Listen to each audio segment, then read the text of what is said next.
লিও একজন অভিজ্ঞ পাইলট। প্রতিদিনের মতো সে ডিউটিতে যাওয়ার জন্য রেডি হচ্ছে। তবে আজকের দিনটি তার কাছে খুব স্পেশাল, কেননা আজ তার একমাত্র মেয়ের জন্মদিন। তাই সে ডিউটিতে যাওয়ার আগে তার মেয়েকে বলে ফিরে এসে একসঙ্গে তারা কেক কেটে জন্মদিন পালন করবে। এই কথা বলে সে এয়ারপোর্টের উদ্দেশ্যে চলে যায়।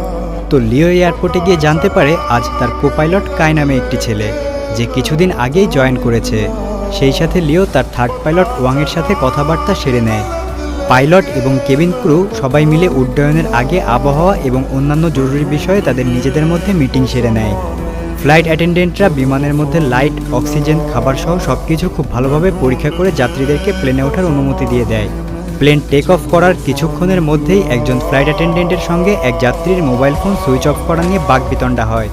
এরপর ওই ফ্লাইট অ্যাটেন্ডেন্টের সিনিয়র এসে পরিস্থিতি সামলে নেয়।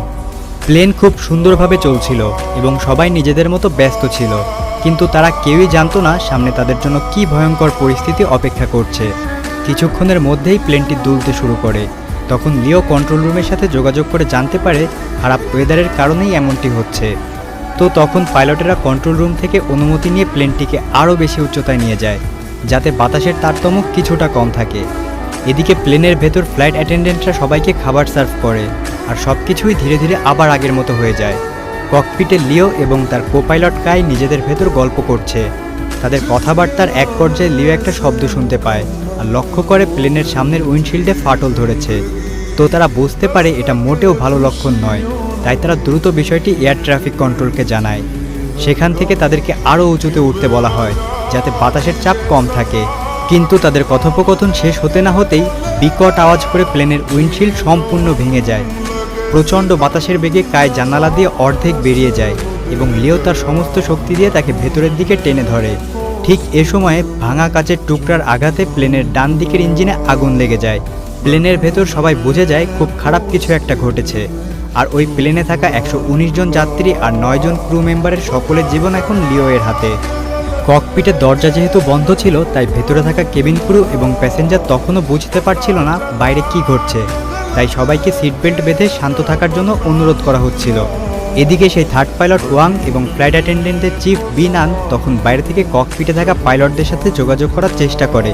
তবে ককপিট থেকে কোনো আওয়াজ না পেয়ে তারা বুঝে যায় নিশ্চয়ই গুরুতর কিছু ঘটেছে।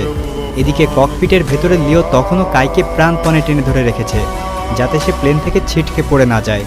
এবার লিও আস্তে আস্তে কাইকে ছেড়ে দিয়ে তার আসনে ফিরে আসে আর প্লেনের কন্ট্রোল নিজ হাতে নিয়ে কন্ট্রোল রুমের সাথে যোগাযোগ করে। ঠিক ওই সময় তারা বরফে ঢাকা পাহাড়ের উপর দিয়ে উড়ে যাচ্ছিল। তাই সামান্য 19-20 হলেই তারা সোজা গিয়ে পাহাড়ে ধাক্কা খাবে। তখন প্লেনটি হঠাৎ ডানে অনেকটা ঘুরে যায় আর এতে যাত্রীরা সবাই একপাশে চলে যেতে শুরু করে। এবার যাত্রীদের মাঝেও পুরোপুরি আতঙ্ক ছড়িয়ে পড়ে আর তারা সিট বেল্ট শক্ত করে বেঁধে নেয়। ফ্লাইট অ্যাটেন্ডেন্টরা নিজেদের জীবন বাজি রেখে তখন সেখানে থাকা বয়স্ক আর বাচ্চাদের সাহায্য করতে থাকে। এদিকে লিও আপ্রাণ চেষ্টা করছে প্লেনের কন্ট্রোল ফিরে পাওয়ার জন্য।